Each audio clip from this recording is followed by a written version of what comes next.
بسم اللہ الرحمن الرحیم۔ ناظرین السلام علیکم ورحمۃ اللہ۔ ناظرین ہم آپ کے سامنے رکھ رہے ہیں حدیث نبوی صلی اللہ علیہ وآلہ وسلم۔ صحیح بخاری کی حدیث ہے 6184 یعنی 6184 6184 حدیث نبوی صلی اللہ علیہ وآلہ وسلم۔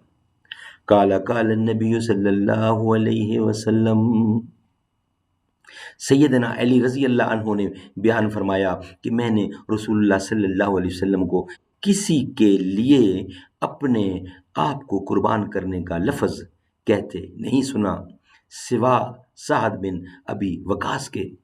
میں نے حضرت صلی اللہ علیہ وسلم سے سنا، آپ فرما رہے تھے، تیر مار اے سعد، میرے ماں باپ تم پر قربان ہوں۔ میرا خیال ہے کہ یہ غزوہ احد کے موقع پر فرمایا۔ ناظرین یہ تھی حدیث 6184 صحیح بخاری کی حدیث جو ہم آپ کے سامنے رکھ رہے تھے۔